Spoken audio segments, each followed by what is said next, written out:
Before we start this episode of Krypton Report, I want to take a moment and just give a shout out here to our Patreon. I know what you're thinking. Gosh, everyone's asking for money, and I get it. But our Patreon is only $1. $1 a month that helps us keep the podcast going. And what we do is we try to find interesting shows and topics and whatever we want to talk about. We've done, as of this little thing, our last recordings were on the Scream series. Brian and Tyler, that's me, do our own show where we record in the car, and it's kind of funny. And we talk about pop culture or whatever is going on. We also have the Supernatural podcast we've been reworking. It's taken some time just because of life. But we do movie commentaries as well. It's something that James and I have done, what we used to do on the main show that we've started doing here.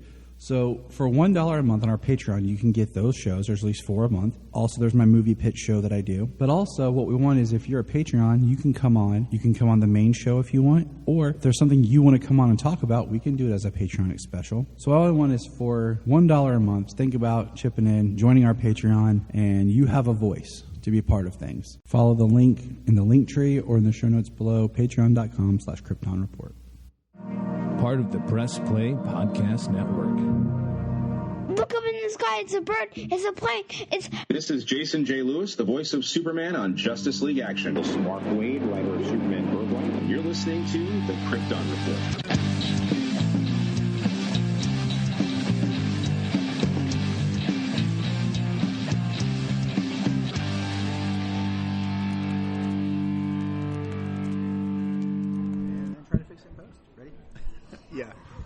We are on location in Grove City Brewing Company here in Grove City, Ohio, where I'm sitting down for a lovely meal with the owner, host of the Chase Smith podcast, the network president himself, Mr. Chase Smith. What's up, man?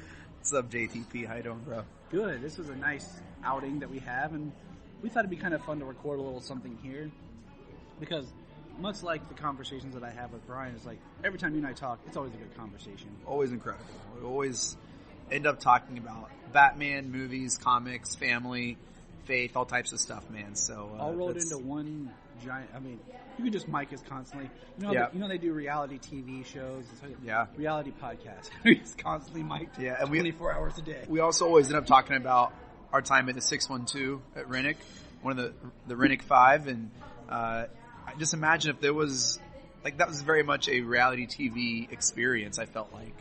People coming in and out, everyone having their own thing. We didn't record enough. I told the story the other night to my kids when they were wanting to get into Nerf guns, and someone was asking me about BB guns.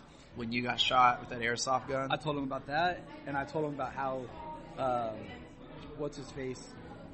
Why is his name leaving me? Laid in his floor and waited for you to come out to go to the bathroom, and he shot you. Yeah, in the middle of the night as you were trying to go to the bathroom with an airsoft. Yeah, we won't say his name. How was everything today? It was delicious. Wonderful. Thank you so much. Yeah. But can you believe it has been 14 years? 15? It's crazy. Thank you. Do you need a copy of your receipt? No, I don't. All right, thank you. You guys have a great day. You too. Thank you. It's great. But, 14 years since we lived together. It's wild, man. You have a beard now. I can grow facial hair now. It didn't happen until I was like 26. And I don't even know if it's facial hair. It's just like there. Finally became a man. A beard makes you a man, right? That's what it is? It's a beard? Yeah. All right. And other than that, you're pretty much the same guy. Look like you haven't aged. My hair is now mostly gray. It's like it's brownish gray because I finally stopped dyeing it. Yeah.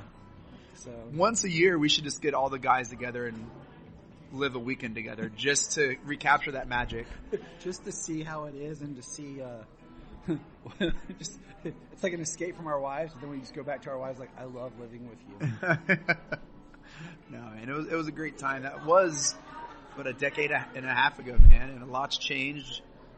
But I'm glad that our relationship has stayed the same, man. I know, like, it's awesome we're still friends. Like, it's just one of those things, like, I mean, it'll be, so here in June, it'll be 10 years since I moved to North Carolina, when you were living in North Carolina. Yep. And I love North Carolina. I like living here sometimes, but North Carolina was beautiful.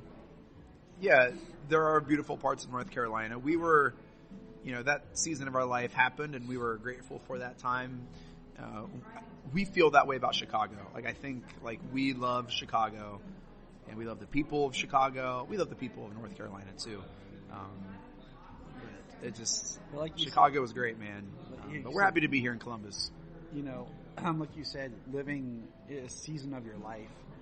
Because I think about this too, is like, part of me, I want to live somewhere else. But then I'm like, I like where I live now because it's safe for my kids. They get to have a good childhood and be safe. Man, we felt safe in Chicago. We never felt in danger once, man. I was in the city once a week. But yeah, no, I hear you. Would you want your kids riding their bikes outside? Of Chicago? Yeah, we'd have been fine with that. Cool. Yeah. Never been to Chicago, so I'm just like... Right, you're just based off what you see headlines and people other, people I've heard who live there and visit there and talk about it. Gotcha. Chase only moved there because he wasn't sure that... He didn't know that Chicago and Gotham City were two different places. He just saw The Dark Knight and was like, I'm going there. I've got to go to there. No. He got there and he's like... It was great. We'd still be there, man. I was at a small church, like 80 people, and... That's nice, though. That's when you're not the lead pastor and they run low on funds. Yeah. Before they cut the lights out and cut the lead pastor's job, they're like, hey, so let's talk about that. So you're a pastor yeah, also? We're gonna, yeah. But small churches can be nice when you have the ability to get to know the people that you're around. Yeah. Yeah, but I don't think we're here to talk about small church, Ty. No, we can. It's whatever. We just had a delicious meal. It's very good. And but one thing we has always solidified our relationship and our friendship, even before we lived together, was the character of Batman. That's right. We've told the story before we don't have to keep repeating, but I still love when I was ordering my new McFarlane Dark Knight line. Yeah. I just remembered us running through this Walmart looking for the Batman Dark Knight toys that they had yet to release. Dude, that was such a fun time, man. It was exciting. The marketing campaign behind the Dark Knight was incredible. They did a lot of just like guerrilla marketing and like internet marketing, and they had a word for it then that I can't remember now. But it was very much like this is really happening. You can go and hear about Harvey Dent's rise to how he earned the nickname the White Knight. There's a throwaway line in the Dark Knight where Jim Gordon's like, "You're Gotham's White Knight," which, Harvey, you get that. What? But they had a different name for him down in Internal Affairs. Right, Harvey. Yeah. So like that's all. There's a backstory to all those lines. It wasn't just like a random like nickname. Like that was a nickname he earned for some act, and I forget even what the deed was that he did, but it was very heroic and valiant. And like the threat of the Joker was kind of already there. The fake Scarecrow people, the fake the Batman, like the fake Batman people that are I'm in hockey pads or whatever. Like those people, like it's a whole faction of Batman people that you could have actually joined. Like it was this really fun. It was exciting because I remember you and I would be in the dorm room and you were doing like it wasn't trivia, but it was like certain details and clues you would piece together. Yeah. And it would start to reveal like an image to release of the Joker that was more than just that shadowy teased face. Right. It was so exciting. Yeah. And they just haven't done anything like that. They explained how he stole the school bus for the bank robbing scene. It was just fun. I lost my voice on Sunday after church, so this is the best I've sounded, but I feel like I can do it really good. I was going to say, Batman. That's just because you've just been doing your Batman voice so much. Yeah. Not enough, green tea, honey, and lemon juice. No.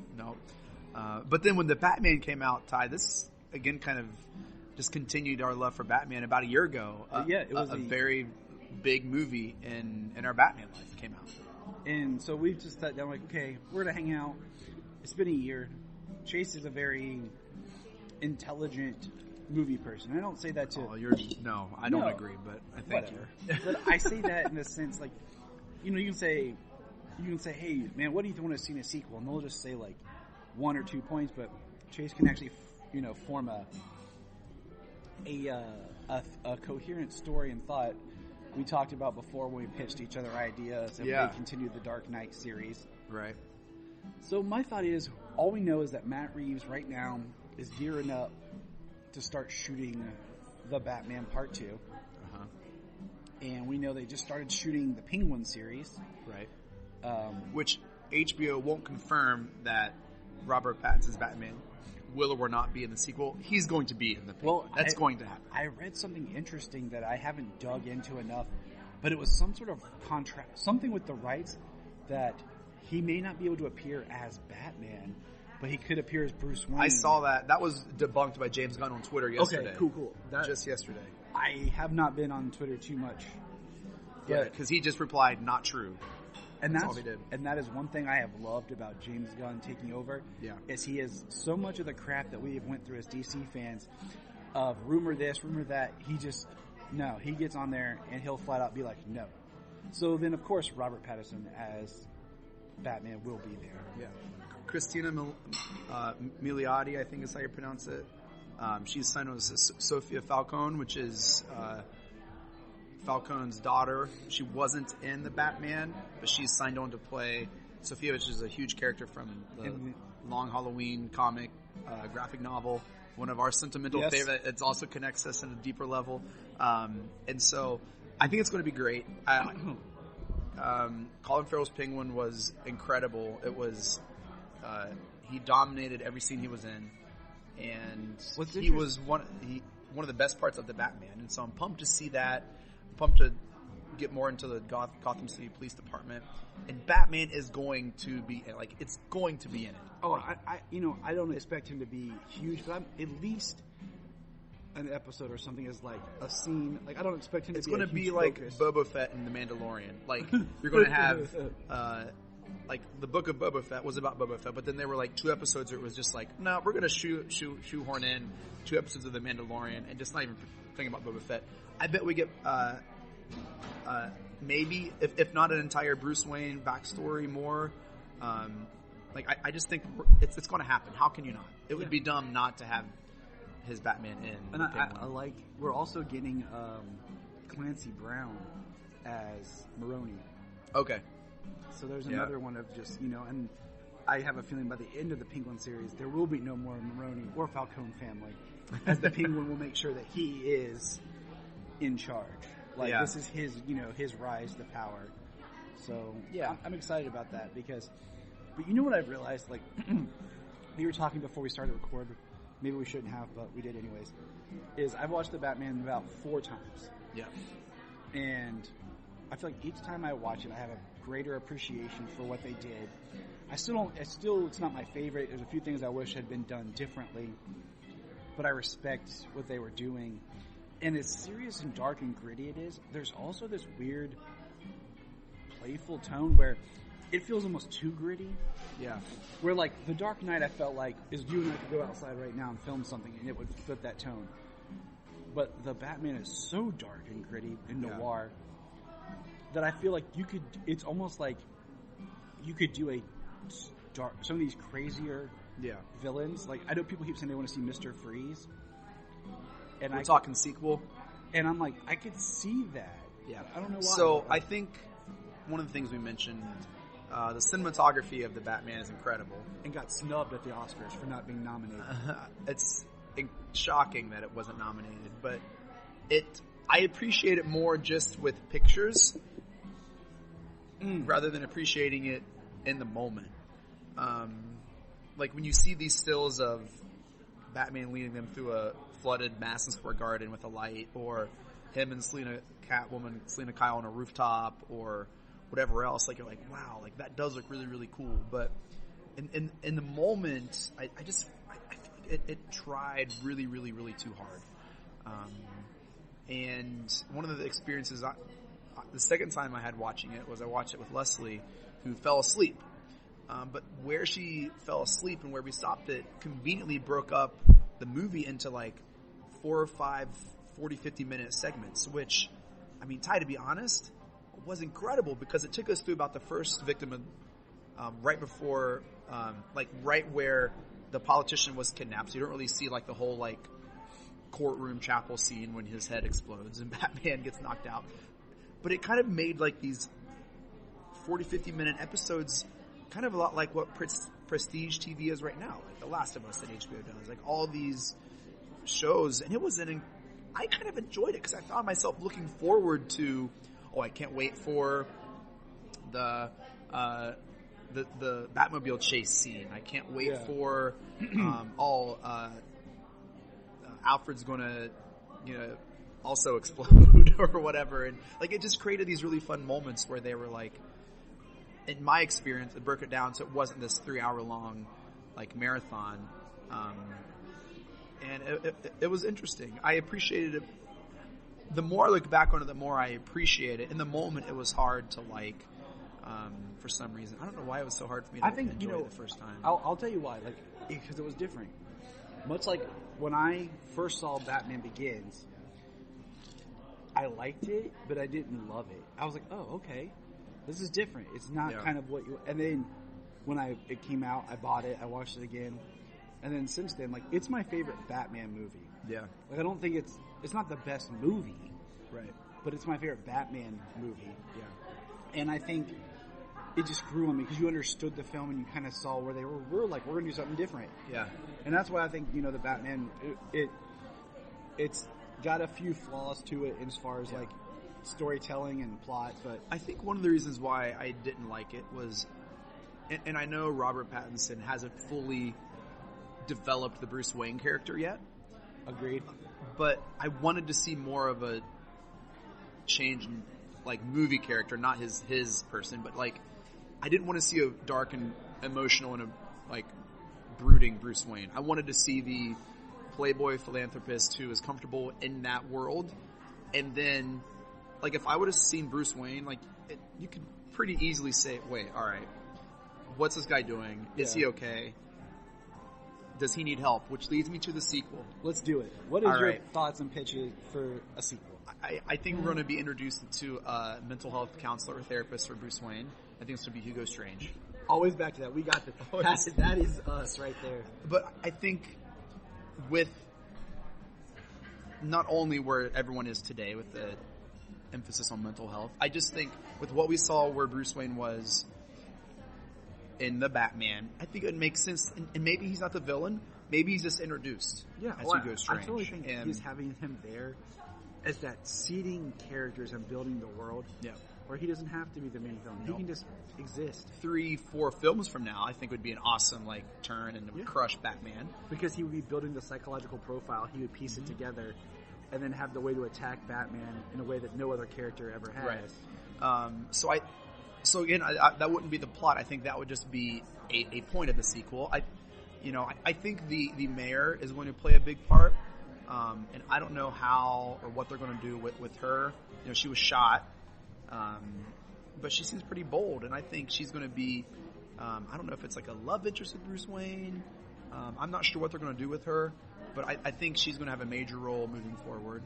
I think we're going to see him, go back to Wayne Manor and, brick by brick or whatever they say, because it was burned down, right?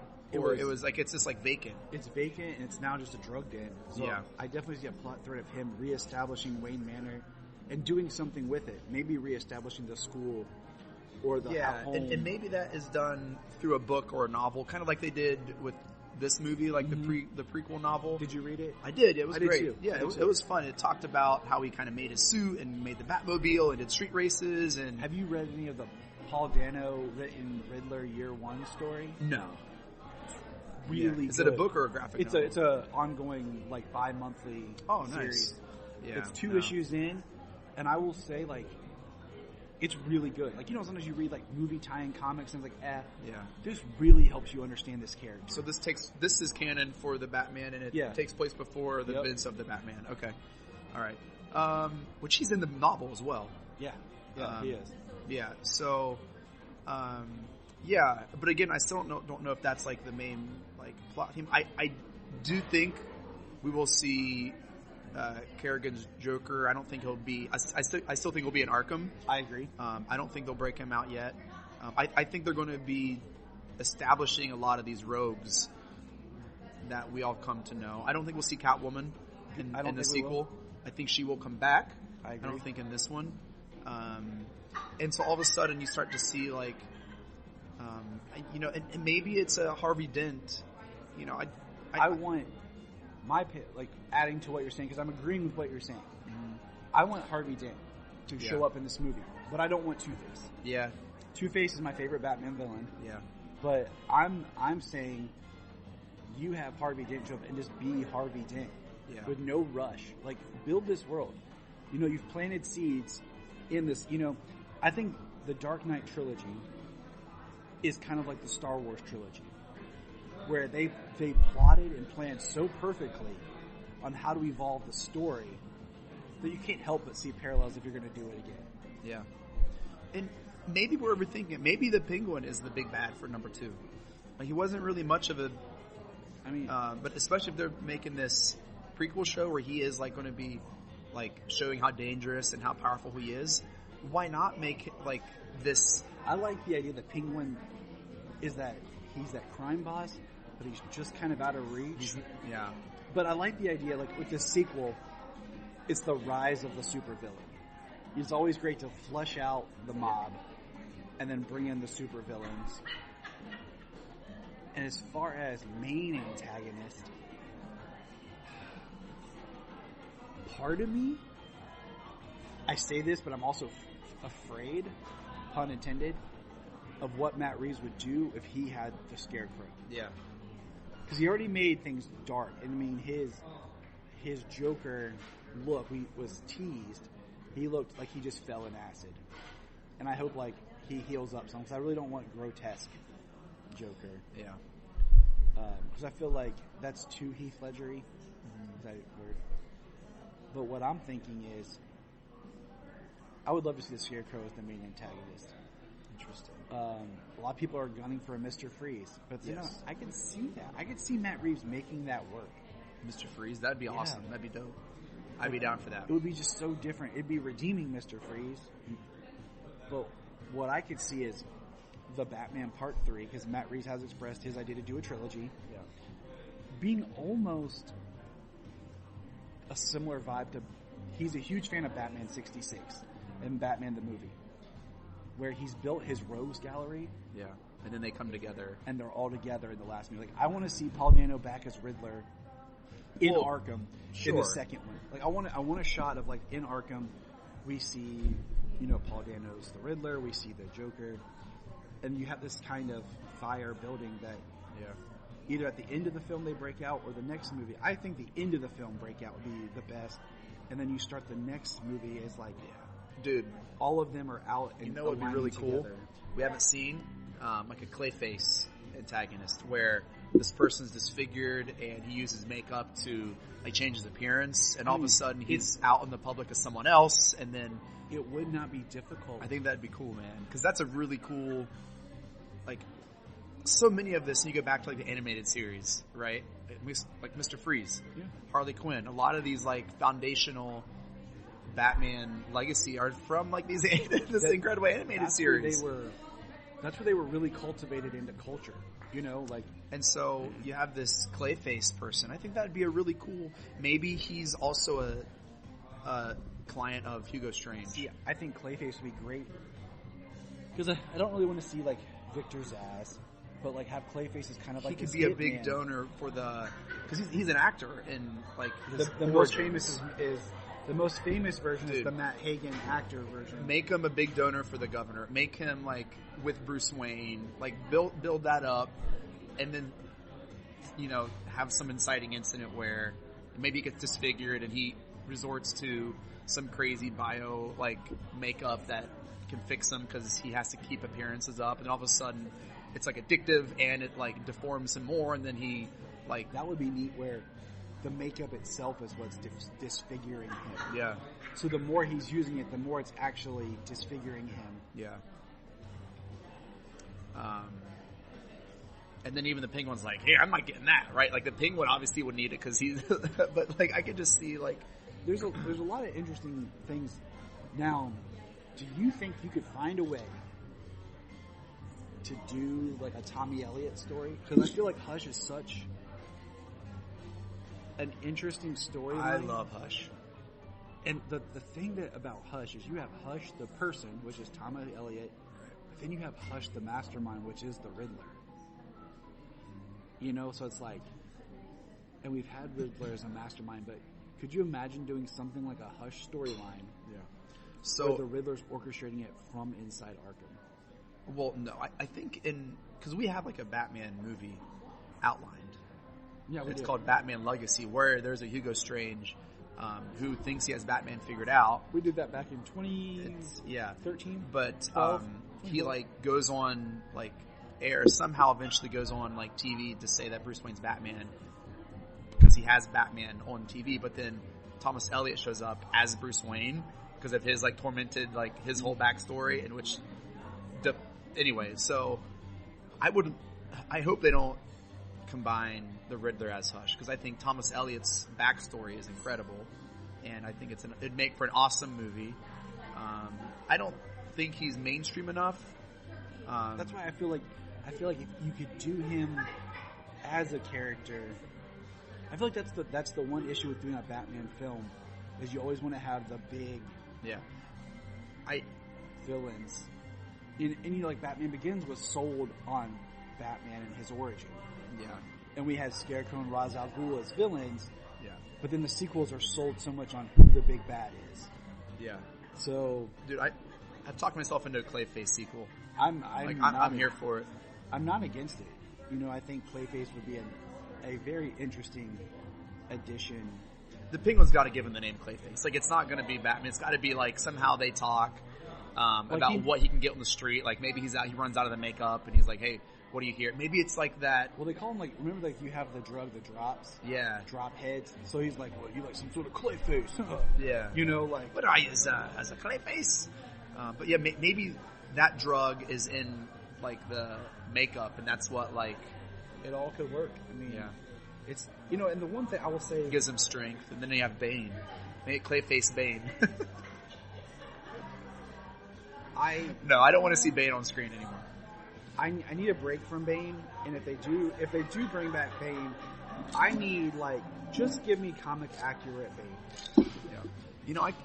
They haven't had a Poison Ivy on screen either since the 90s. Yeah. So might be time, trying to find a way to maybe she could be the third movie. I think Matt Reeves can make Poison Ivy feel grounded and real. The whole controlling the plants would be hard. I think like the poison lipstick or all that, like the poison makeup again, right? It's all about makeup. All comes back to Bruce Wayne's eyeliner. Yep. So all of it, maybe he gets like. What the one thing I do like, since he goes to buy eyeliner and he gets under her spell. Since James Gunn announced that they're doing the Batman Brave and the Bold film, I'm okay with the idea of the Batman being a little bit darker. You know what I'm saying? And exploring more of these adult themes and characters. Because then I have this other Batman film that'll be more for my kids to enjoy. Yeah, so The Brave and the Bold, is that a cartoon? I mean, there's a cartoon, but they're doing that's what they're naming the live action. So there's going to be another live action Batman. There's going to be two. There's going to be Matt Reeves' Batman universe all by itself. Okay. Separate, and then the continued new DC. I feel like we've talked about this. Yeah. And that's about the Brave and the Bold. That's with like Robin and how Robin. It's going to have Damian Robin in it, and that's all we know. Interesting. But I've always said like I'm okay with there being like I hate saying family friendly because that's not what I mean, but like the more child accessible Batman, because Batman's a character that children love. Yeah. And then there being like this, the Batman, where it's darker, grittier, and can be more for adults. Because kids love, like you can do all the animation you want. Yeah. The kids love seeing live action Batman. Yeah. There's a thrill to it. Yeah. When is the Batman 2 scheduled for release? Do you know? October of 25. So, almost 2.5 years from now. Yeah, man. We'll see. I don't know. Matt Reeves hit me up. I know you listen. It's just fun to, like I said, the last thing I read was they're going to start production on it this fall. Okay. They're actually going to start filming it because they're going to film it once they get done with the Penguin series. So, before any details get out, it's just kind of fun to, here we are, a year look back, spitballing, kind of like what we want. But I just, my thing is, I want to see Bruce Wayne realize that part of the problem with Gotham, with the whole renewal thing, was they even said no one was watching the renewal fund. Yeah. Like that was supposed to be a Wayne responsibility, and he neglected that. So now he has to take back the city not only as Bruce Wayne, so coming back into the light as himself, and coming into that realization that I have to be both Bruce Wayne and Batman. Yeah. If I'm going to do this, I can't just be Batman. And maybe we'll get a Lucius Fox. Yeah, there's Batman world is like just rich with incredible cast and supporting cast, and I'm excited to see. I left the theater and I said the same thing about Man of Steel. I'm going to like the sequel better than the first one. Like, I was more excited for Man of Steel 2, which kind of never really happened. And I'm going to be more excited for the Batman 2, Rise of Clayface. When it drops. But I'm just along for the ride, man. Until Matt Reeves calls and says, "Hey, let's come to my whiteboard meeting." I'll be there. I'm in. Did you ever see Super Pets? No. There's the scene in the end of Super Pets where Batman works alone, except for Robin and Alfred. And then he just starts he starts listing, and then as it comes back, and he's like, whoever Morgan Freeman played in that movie, and keeps going about all the people that Batman supposedly works alone, but has probably more sidekicks and partners than any character in comics. Yeah. So, but all right, man. We'll wrap this up. It's nice touching base. Just talking, and we'll, as things develop. But look forward to Chase and I discussion. We have some big news coming from Press Play podcast. Yeah. A new show that's coming. It's gonna be exciting. Just keep listening, and you'll hear it soon. Thanks, Ty. It's good seeing you, man. We're going to press pause and hear a few words from our other podcasts on Press Play Podcast Network. Hello, Brooks here with the Books with Brooks monthly book club podcast. Here's how Books with Brooks works. We read one book a month, and then we talk about it. Classics like Stephen King's The Shining, debut novels like We Are the Brennans by Tracy Lang, and tons of other compelling, life-changing stories, one book and 1 month at a time. So come read along with us, and then listen in. If you are like Tyler and James and can't get enough super talk, check out these other podcasts. Digging for Kryptonite, Supergirl Radio, The Last Sons of Krypton, the Superboy Legacy Podcast, All-Star Superfans, Superman the Animated Podcast, The Aspiring Kryptonians, Always Hold On to Smallville, The Geek of Steel, and Truth, Justice, and Hope. Remember to check out Krypton Report on all social media platforms. Go to linktree.com/Krypton Report. You find all of our report. This is Dan Jurgens, and if you want to have a good time, keep listening to the Krypton Report. Welcome to this second half of Catching Up with the Nerds. This time, I have our good friend Kelly Guentner of the Phoenix Sisters cosplay. You know her from previous episodes and the special fundraising that I've been working on. So, welcome, Kelly. Thanks for having me. Yeah, of course. It's been a while. We've talked. This is audio, but I am looking at Kelly's awesomeness behind her. I see an amazing Green Arrow and Black Canary artwork behind her. It's exciting. Yep. I also see a short box of comics, and I have that same short box I got for Christmas. And what's hilarious, I pointed out to James on our last podcast, is so I got like 3 or 4 new short boxes for Christmas and my birthday, but at the same time, I'm not buying as many comics anymore because I signed up for the Ultra app. So now I have 3 empty short boxes just chilling that are slowly gonna be built up over long periods of time. So it's just kind of funny how that works out. I have to reorganize my short boxes. That's one of my many organization projects that I'm working on this year. First, though, is organizing my cosplay stuff because it's chaos, and I got new shelves, and they're huge, and I've got unicorn bins because I'm an adult. That's awesome. Sayla would love unicorn bins. Sayla loves anything unicorn. Sayla's birthday is coming up here in April. And I asked her what kind of birthday she wants, and I was fully expecting her to be like My Little Pony, But no, she wants the Flash. So she wants a Flash-themed birthday. I was like, oh, cool. So last night we took the kids to see Shazam, Fury of the Gods. And we always play this game before the movie called Guess the Trailers. Mm-hmm. And we each like pick one kind of trailer, and Sayla's was like the Flash. And when the trailer started, like I tried to find a Shazam shirt for her, right? But I couldn't get one in time, like small enough at a reasonable price. Right. So she wore her Flash t-shirt, and then she wore my Shazam socks, so that she had like she was repping this. But when the Flash trailer started, she stood up and opened her jacket to show her Flash t-shirt, and she was like looking around like this, and I was like, "That's my girl."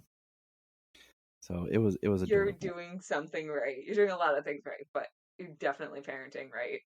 Oh, I try. But the other great was in the first time in the movie. This is not a spoiler, people. It was in the trailer when the kids are walking outside together and they yell Shazam. Sayla stood up and was like, "Shazam!" Like, I love taking her to the movies, and like I always I find the showings sometimes that aren't as busy, and I have a certain set of seats that I always pick.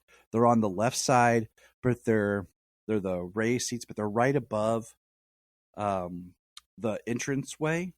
So there's 4 seats by themselves to the side and nobody in front of us.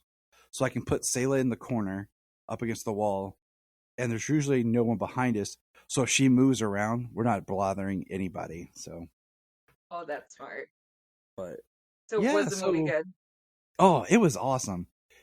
If you like the first one, you'll love the second one. Just for the characters, the heart, and this is not spoiler. There are 2 post-credit scenes. So you need to check them both out. And I love the first one. I rank it pretty high in my DC rankings, just because it's very easy to just keep rewatching and just always brings a smile to my face, no matter how many times. No matter how many times I see it. And the other thing, and this, like I said, not spoilery, just is the kids did that the S in Shazam is for Wisdom of Solomon. So every time they were like Solomon, he's like, "That's my name!" Like, and Sayla's like, "They're saying your name. They're saying your name." And he's like, so it was just kind of cool because he totally forgot that. But it was a good time and everything. So, but how have you been? Like, we haven't chatted. I mean, we chat, but like we haven't podcasted in a while. But we just had back in January, right? January, yes. Mm-hmm. We concluded our 3rd year together, being part of the fundraiser. Yep. I feel like. So yeah. It's our 3rd multiverse fundraiser, but the first 2 were like 6 months apart. Yeah. Okay. So we've been doing it for at least I've been a part of almost 2 years. Yeah. Yep. Yeah.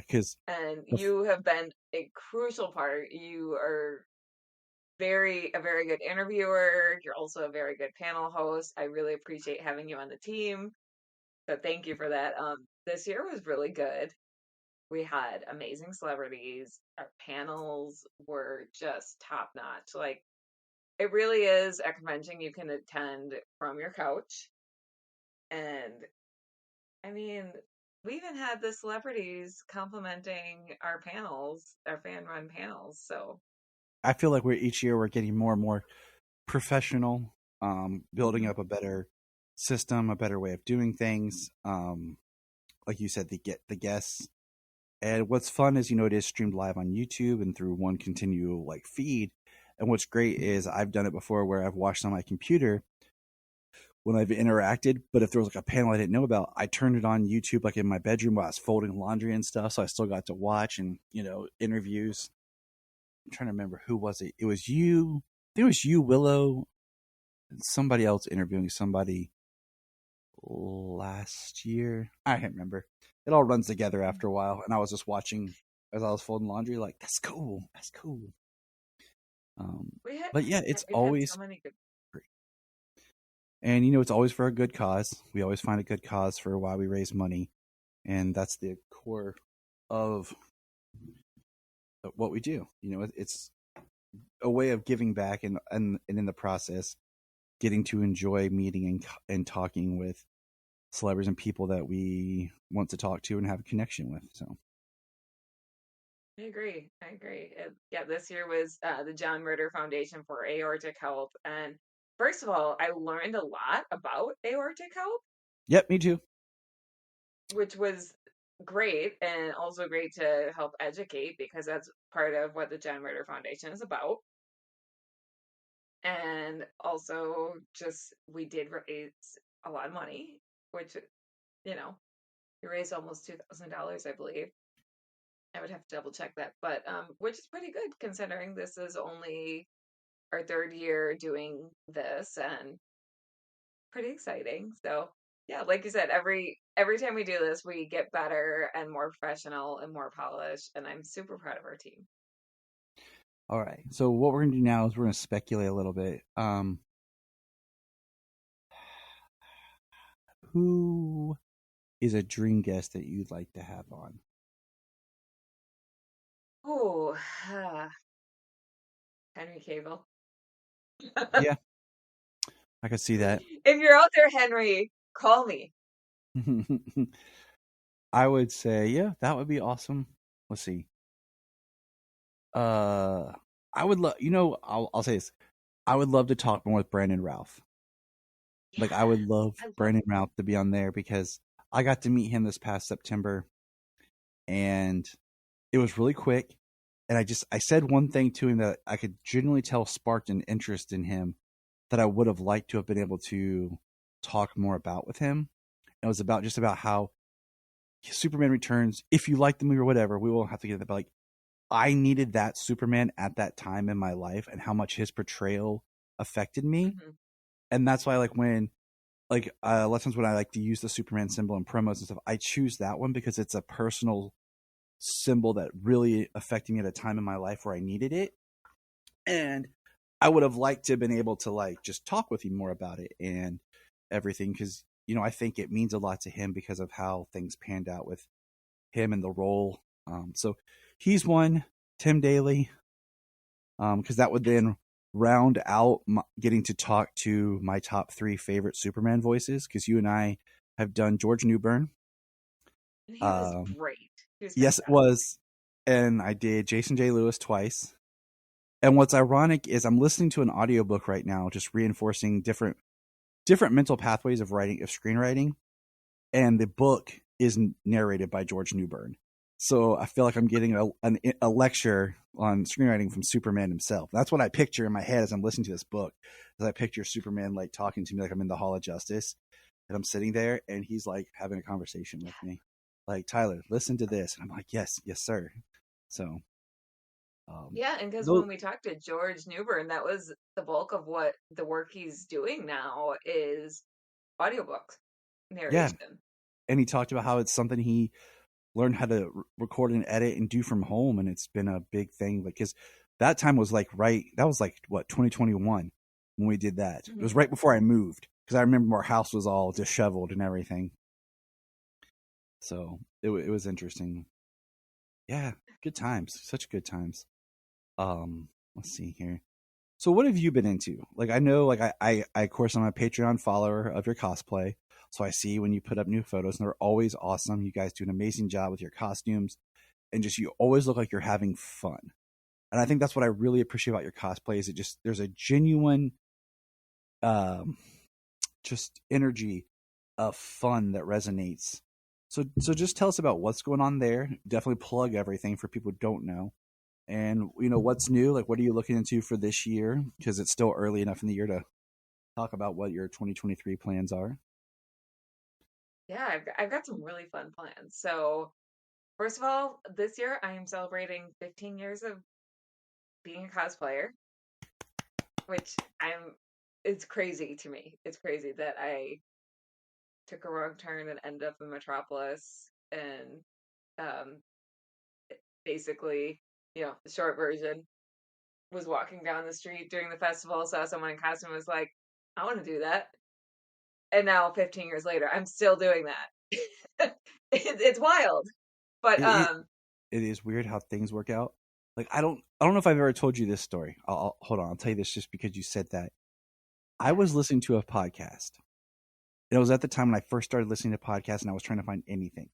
And they mentioned that a friend of theirs was looking to start a Gotham-based podcast or a podcast to message them.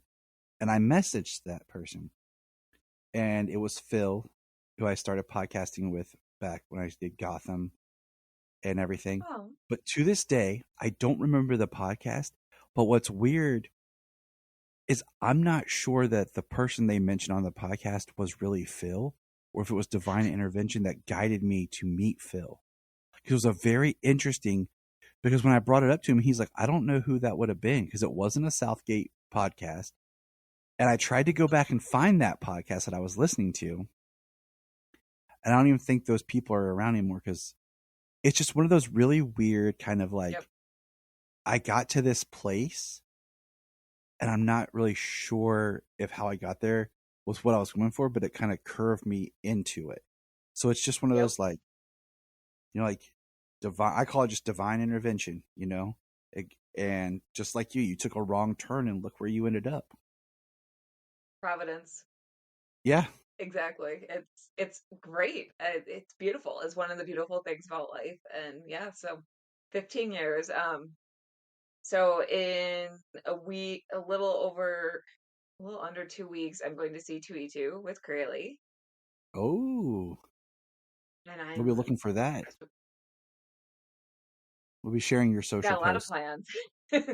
So first of all, I'm going to be so I'm a part of this group called Chicagoland Cosplay Creations, and we basically get together and do big group photo shoots. It's super fun. The group is just filled with creative people. It's I just joined it this past year, and we did an Avengers versus X-Men photo shoot, and then we did a Moon Knight, and then also I wore my Evie from the Mummy photo shoot at an actual Tutankhamun exhibit, like kind of art exhibit.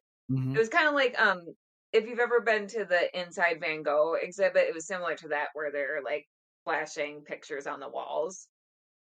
I felt bad for a photographer because the lighting of that was really stressful for him because it's dark inside. But so we've done some fun photo shoots. So we're gonna have a booth with cosplay backdrops, and we're gonna have a different theme each day.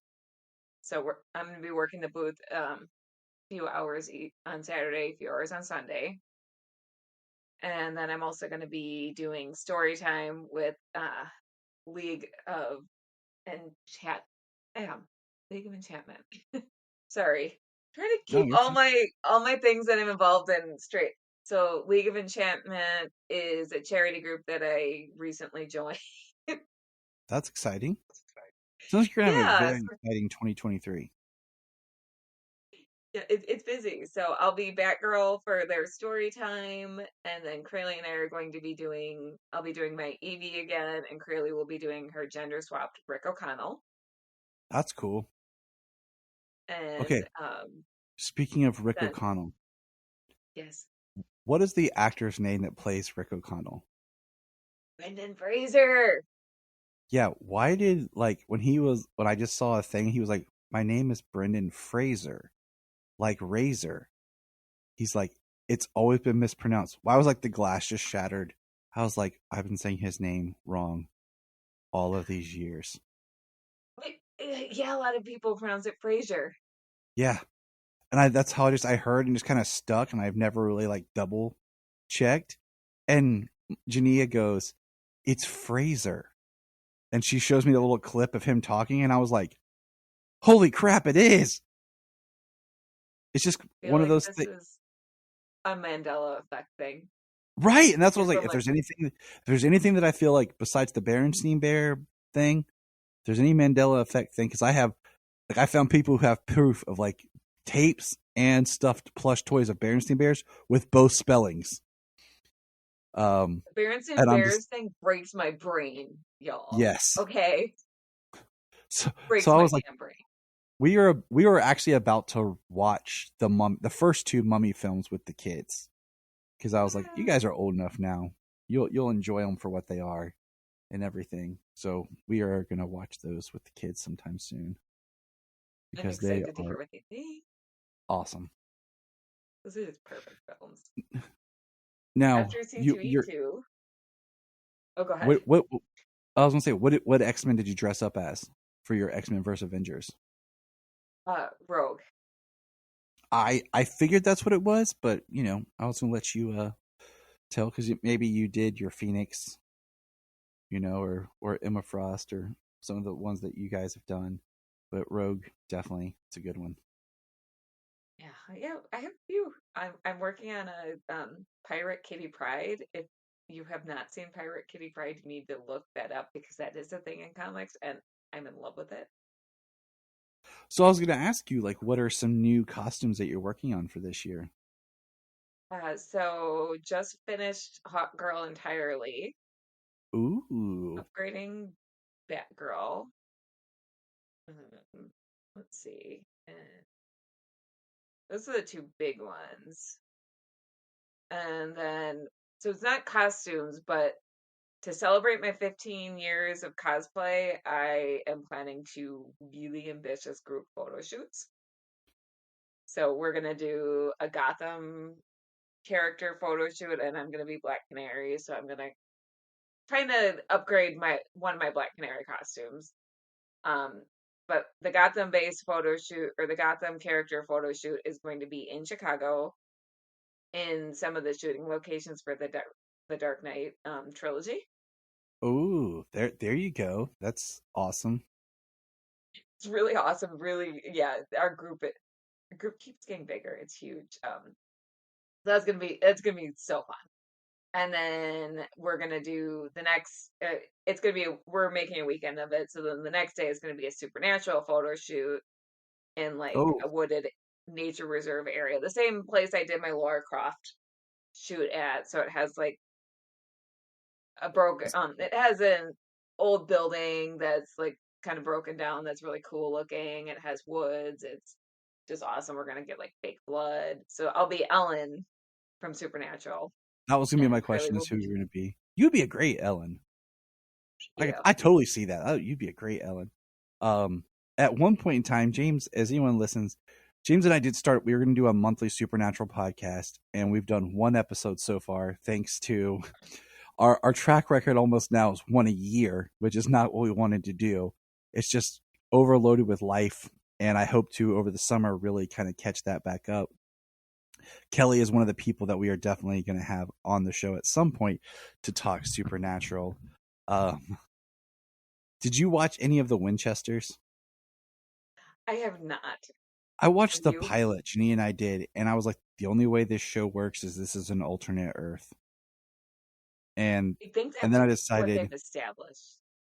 I was like, they already established there's a multiverse for Supernatural. So I'm like, this works only at that. And I was like, you know what? I'll wait for this to drop on HBO and I'll watch it, because I just couldn't keep up with it. And there's things about it I was just like, And I'm like, all the other spin-offs you could have done, you chose this because it's probably a reboot in its own way. I'm seeing if it's on HBO right now. I honestly, the Supernatural spinoff that I would have wanted, going back to Ellen, is I would have loved to see Ellen and Joe hunting together with Ash. Yeah, it's called the Roadhouse. Exactly. See the hunters in and out of the Roadhouse. Maybe see a little some episodes with their side adventures. That would have been the perfect spinoff. Also, the backdoor spinoff that they did with the Wayward Sisters. Wayward Sisters. I was trying to think of that. That was actually good. That would have been good. It would have been. It would have been. The other ones they tried to do, the Blood Ties, that would have been horrible. But the thing about the Roadhouse that would have been cool is because back when we had all these hunters we knew before some of them died, like Garth and what was Sterling K. Brown's character? You could have them pop in and out as they cross, through the roadhouse, and everything would have been really cool to see. But that would have been a great, great series. So Kelly is cosplaying in Chicago as Black Canary and will be also Supernatural. Is there anything cooler, people? Is there? No, there's not. There's not. Oh yeah, I just remembered another thing I'm working on. So, Crayley and I are going to be guests at SoCon again this year. So that's in Central Illinois. And our friend When is that? Emily at SoCon, CIL Con. But when is it? Oh, let me double check the date on that. Let's get some dates. I believe it's September.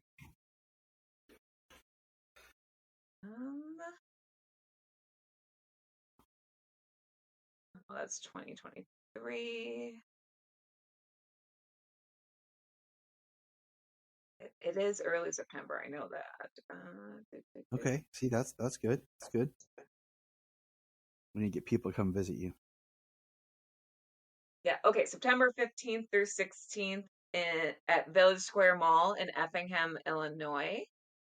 And it is a free convention. Oh. Which is awesome. Yeah. And one of the celebrity guests that's already confirmed is Santiago Cirillo from The Walking Dead, who is I befriended him last year. He is the nicest human on the planet. He's so nice. Just super kind. Adore him. But so for that, our friend Emily is who's a Victory Born cosplay, if you want to look her up on Instagram. She is the other cosplay guest. So she is going to be doing a Wednesday Addams and Raven from Teen Titans mashup.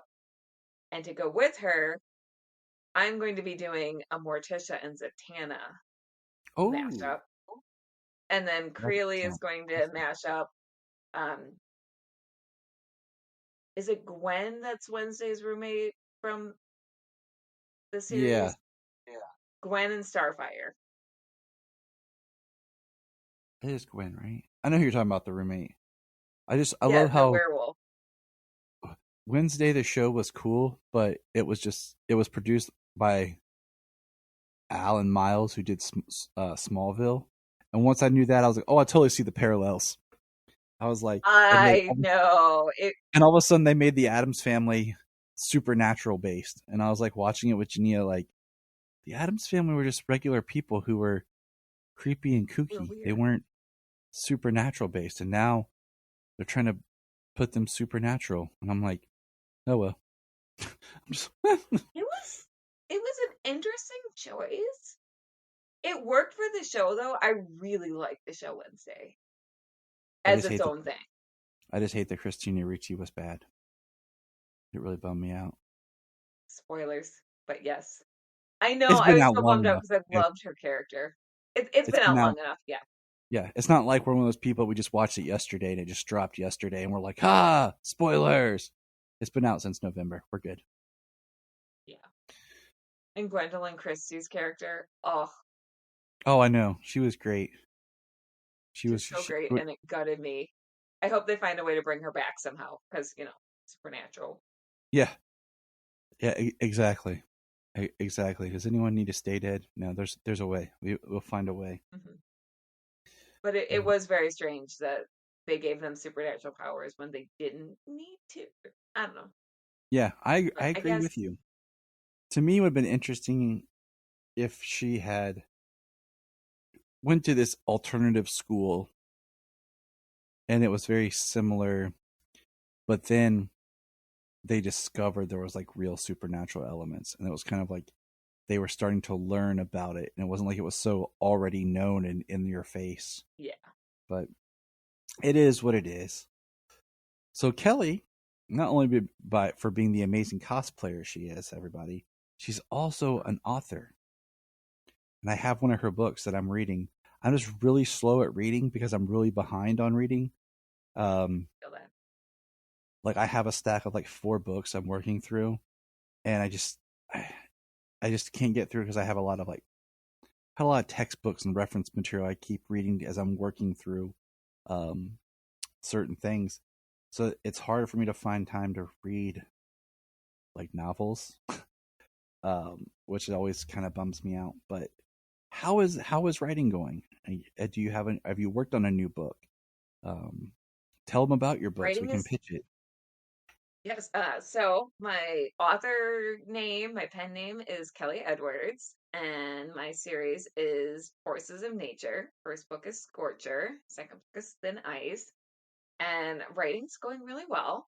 Right now, speaking of not having time to read, audiobooks are a great solution to that. So right now I am running an Indiegogo campaign to fund an audiobook version of my first book, Scorcher, because I also struggle with having time to read. And the way I read most of the time is by multitasking and listening to an audiobook. And also, I just love audiobooks when they have great narrators because that just adds another dimension to the story. And so I have two. Oh, hey, Julia. I'm sorry, I didn't mean to interrupt you. I just wanted to pop in and say hi really quick. How are you? Nice to see you. Good. How are you doing? I'm doing great, honestly. Yeah, I'm actually getting ready to go on for a session, but I heard you guys talking. I wanted to pop in and say hi. So yes, I'm so glad you did. Yes, good to see your face. It's been a minute. It has. We were talking about how we're going to, over the summer, revive our Supernatural podcast. Yeah. And Kelly's definitely one of the guests that was on the list. So heck yes. We got to put more focus in that over the summer. That'll be a lot of fun. So. Absolutely.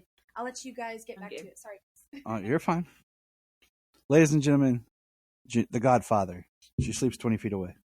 It's a little old school reference I like to bring up ridiculously. As Kelly was talking, I pulled up my Hoopla. For anybody who doesn't, she was talking about the importance of audiobooks. I am a big supporter of libraries, and the libraries are amazing with amazing resources, and it bums me that people forget, like, libraries are so much more than just books. They have comic books, they have audiobooks, then they have digital applications to download books and audiobooks digitally, and movies. So I'm just wanted to reinforce just the importance of checking your local library to see what resources they have. Yes, agreed. And so back to my Indiegogo. Yes. So I assume you're going to put the link in the show notes, and also yes. Oh yeah, I was going to be like, you give us all the links. So I signed on to Amazing Narrators because there's really two points of view going on with the book. So it only seemed right to have two narrators, and they're on board. Basically, the Indiegogo is so I can pay them what they're worth, because narrators are not cheap, nor should they be. They put in a lot of work. Basically, for every recorded hour, they put in at least 3 hours of work behind the scenes, which is why it is what it costs. But if you go to the Indiegogo link that will be listed in the show notes, you can sign up to contribute, and each contribution level gets different perks. So it's $25 to get the audiobook, which is basically what it would cost if you were to buy an audiobook on Audible or, your audiobook purchasing site of choice. So it's not a bad deal. And you get a whole bunch of other perks at every level. And so this is a passion project for me. So please consider signing up and contributing. And that's my spiel. Yeah, we definitely will have that in the show notes. Also, I've decided that we need to start a campaign for you to raise money to buy you mannequins to just display all of your costumes on. So you can just walk through like the hall of Kelly's costumes and just like be like, oh, this is, when Kelly did this and this is her costume here. And, like it would be pretty awesome. Just throw that out there. That's what we should do. It might make my house a little creepy. But isn't that the fun? That would be so fun. Especially because my son loves creepy things, so he would be all for the creepy mannequins. I think you sound like you have a really exciting year ahead of you with cosplay. Yeah. So what other nerd things have you been rocking out to? Like we talked a little bit, like what have you been watching? What have you been reading that's kind of just in comics and everything that's just kind of really got your attention or really just kind of like made you excited? So I recently read the Nightwolf and the Snowpaw series. They're kind of interconnected by Rob Multari. He participated, or he teamed up with us at Cosplay Cafe to do a costume contest. So I kind of read them as homework, but they're really good. So the Nightwolf series especially is kind of like Smallville and Buffy thrown in a blender. It's great. The artwork is great. And then Snowpaw takes place in I want to say medieval times in Scotland, but it centers around a character that also shows up in the Nightwolf series. And the Snowpaw series is really, really great.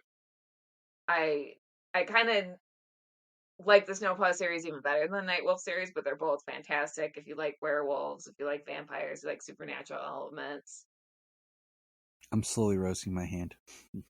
Yep. That sounds awesome. Yeah, it is up your alley. I'm telling you. You gotta send me that link so I can get that. And then let's see what else. I have been rewatching Star Trek Voyager because so like going way back because I'm going to be cosplaying as Janeway on Sunday at C2E2. So doing my homework, and it's been. Let's see. I haven't watched Voyager since I was a child. Voyager was the one Star Trek series I really did not really watch any of. Really? It just because I'm pretty sure it was on that UPN Paramount Network type thing back when like you had one channel but it hosted UPN and it hosted like WB, and sometimes it just you didn't know when things were coming on. And before the CW merger and all that, and then of course now there's Paramount Plus where all the Star Trek stuff is. So it was the one series that just kind of got lost in the shuffle, for me. So I will say a lot of the series still holds up today. It's not one of those series that you'll go back and watch from the 90s where you're like, this isn't that great. No, it's still really good. My husband and I are really enjoying it. I'm feeling ready to portray Janeway. I'm trying to remember. I think back in like 2009, we had rewatched. Me and my buddy Devin watched Star Trek: First Contact, and I think Insurrection, the movies, and both of those felt like they held up pretty well from when they were made. Compared to some of them where you're like you said, you're just like doesn't that can go back in the vault. Yeah, like that'll just stay back in my memory as a child where I was enjoying it. So that's cool. I feel like Star Trek exciting. Is timeless. What'd you say? You feel like Star Trek is timeless. It is in a lot of ways. It very much is because it deals with a time period that doesn't exist. It's far enough in the future, but they're not trying to make it kind of relevant. Like anytime they set something and you can pinpoint like there's the whole jokes that Back to the Future Part 2 now exists in like the future past. But when you set something at a time period or another world where you can kind of craft it to be this thing, it works well. Especially since a lot of Star Trek, is just on board a ship in space compared to being on Earth. It really helps kind of give it a classicness. I agree. And it just has ideals that are still ahead of its time and characters that are fully realized. They don't call the writers don't phone it in, the actors don't phone it in. They really dig deep for those characters. There aren't characters that are just stereotypes or just there to fill a quota. Mm-hmm. So I do love Star Trek. I love Star Have you Trek watched? and Star Wars. That is legal, despite what some fans Yes, might tell you. it is. You can do both. One's more sci-fi fantasy, and one's more sci fiction, science fiction. Exactly. So Exactly. it's cool. Did you watch? What of the new Star Treks have you watched? None yet. I'm so behind in my TV watching. Oh, What about I you? binged Picard season 1, like while season 2 was going on, and I really liked it, but I just needed to take a break. But I really enjoyed Star Trek. Is it Brave New World, the one with Captain Pike? I watched that one, and I really enjoyed that one because I like the look of the old classic style, but like in a new polish. If you know, so I enjoyed that one quite a bit. I will definitely be moving on to those once we finish our Voyager rewatch. I thought about doing a massive Star Trek rewatch, and then I thought, maybe I'll just like find like greatest episodes of each series and watch kind of thing, because that would be a massive undertaking.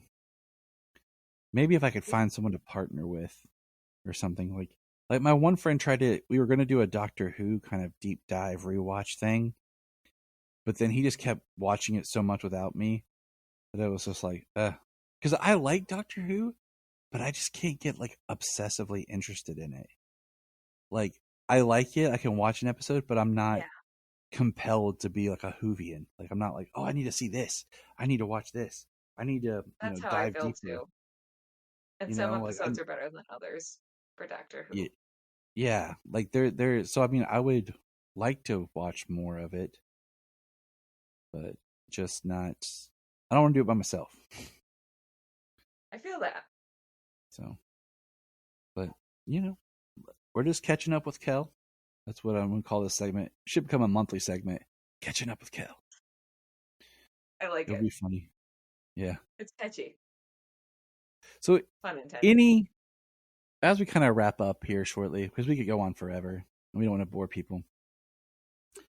Anything that you could give feedback wise to people who are wanting to get started on cosplay, like just where to go, what to look into, maybe resources to help really start. And with that question, I meant to ask you this because I don't know if I ever asked you this. I might have. What was the first cosplay costume you did? I think I asked you, but let's just bring it back again. First cosplay costume was Black Canary. And it was the very first time was literally saw people in costume and ran to the mall and put it together real quick, and it was a swimsuit, fishnets, and a Hannah Montana wig. 15 years ago, people. I mean, that's great because Black Canary is not a difficult cosplay. My personal favorite cosplay is cosplaying Superman in the DCU YOU comics, which was at the end of the New 52 when he was depowered and all he wore was jeans and a t-shirt. Yes. Because that's just my everyday apparel, so I could just be like, I'm cosplaying. It was the best. You're like, boom, cosplay. Same thing with the Connor Kent Superboy. Yeah, I'm just like, cosplay. Yeah, Connor Kent Superboy is the other second. You just need the black Superman shirt with the red, symbol and jeans. Done. Yep. Makes you feel powerful. Yeah. But I could definitely see, like you always have done, like all the pictures I've seen, you've done great Black Canaries. So I look forward to whatever your new updated edition is. And then back to my other question about people starting cosplay. Oh, yes. So getting started. So I would say choose a character that you relate to. Don't worry about whether or not you look like the character, whether or not you're the right age. gender, size, whatever. Choose a character that you relate to, and then start looking up tutorials. The great thing about cosplay nowadays is that people have put tutorials on YouTube for pretty much everything. And there's a wealth of knowledge out there. It's wonderful. There's a lot of cosplayers. And if you can't find a tutorial, but you find a cosplayer that's done something and you want to know how they've done it, send them a message. A lot of cosplayers are willing to share their knowledge. And if they're not someone you really want to follow or who's worth knowing anyways. True. I can agree with that. I've talked to different people who've been very kind of snobs when I've just wanted to interview them and talk to them about cosplaying, and they've been very snobby about it. And it's like, it should be something fun that you share with people and not right. Like, you're not an elitist. So, all right. Well, thanks for joining us today. It's literally in the word cosplay. Yeah. I mean, I think there's that line of you want to do it seriously and you take it seriously, but at the same time, there's people who do like professional cosplay. And I feel like that's when it's not cosplay anymore. That's just like when it's modeling. And that's like a whole different mindset compared to cosplay. Because cosplay is something fun that you do and you dress up for and you enjoy it. It's more of a hobby. But when you start becoming like the professional cosplayer, then you're just modeling. And it's just, to me, it's a different mindset of how you approach the craft. And if that's what you want to do, that's fine. But you still don't have to be a jerk about it. You can be you still want to be a good then you person. have to be professional. Yeah. Well, anything else you want to plug here, Kel, before we break off here? So definitely check out SoCon, check out my Indiegogo, check out Cosplay Cafe. We're every first and third Friday of the month. And yeah, that's basically what I've got going. Awesome. We are grateful to have you. Thank you. And my phone keeps going off. I was making sure it was nothing important. Sayla hasn't been feeling the best, and she didn't go to school the other day. Yesterday she went, but I'm always worried now. Solomon's best friend's sick, so I have that in the back of my head, like that I might be getting a message or a call from the school or something. Just one of those like parent intuitions, like. But all of Kelly's references that she mentioned today will be in the show notes. Please follow her cosplay, join the Patreon. Just it's really fun. Help support. Materials cost money. And it's nice to just kind of give back to your friends. I look at it like I'm giving to my friend who needs help. So it's not much, but it's, it does, every little bit does help. So we always try to help each other as much as we can. Yes, thank you. Well, thank you for having me. Anytime. You could call me up and be like, hey, I want to do this. I'm like, all right, let's do it. It's pretty much how we roll. So. I appreciate you. Look up in the sky. We just want to say, if you've enjoyed this podcast, please check out other podcasts on the Press Play Podcast Network. $1 a month, you'll get extra special content that you don't get on the main show, like movie commentaries and whatever else comes out of our mouths. So check it out, patreon.com/Krypton.